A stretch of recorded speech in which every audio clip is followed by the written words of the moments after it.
PR পদ্ধতিতে নির্বাচনের ব্যবস্থার জন্য জামাত ইসলামী এবং অন্য আরো অনেক দল এখন ঐক্যবদ্ধ হয়েছে।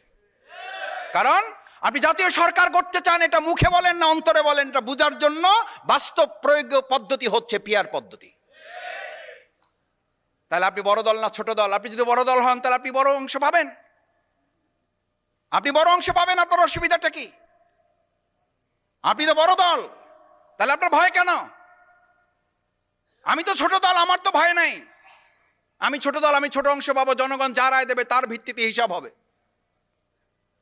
কিন্তু এই 53 বছরে আমাদের অবস্থার পরিবর্তন করার জন্যই তো আমাদের এই জনগণ নতুন কোন একটা বন্দোবস্তর কথা তারা বলতে চায়। 53 বছরে আমাদের এই সংস্কৃতি পরিবর্তন হয় নাই। এখন আমি বলতেছি এই নতুন পদ্ধতিতে আমাদের জনগণ অভ্যস্ত নয়। জনগণ অভ্যস্ত।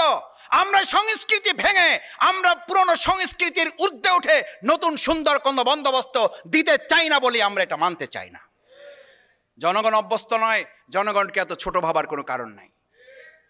জনগণ এটা বুঝে, জনগণ এই পদ্ধতিতে চায় বলেই আমাদের এই আন্দোলনে এক এক করে মানুষ সম্পৃক্ত হচ্ছে। এটা চাপের কথা নয়, এটা প্রেসারের কথা নয়, এটা বাধ্য করার কথা নয়।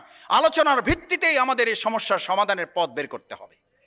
কারণ আমাদের 53 বছরেতে সব অলি গলি পার হয়ে আমরা তো এসে মানুষকে মুক্তির ব্যবস্থা করতে পারি নাই, মুক্তির রাস্তা তো আমরা দেখাতে পারি নাই। মানুষের ভাগ্য উন্নয়নের জন্য তো আমরা কোনো পথ তাদের সামনে খুলে ধরতে পারি নাই। তাহলে প্রপোর্শনাল রিপ্রেজেন্টেশনের জায়গায় আমরা কেন এখন পর্যন্ত কোনো রাস্তা তৈরি করতে পারছি না?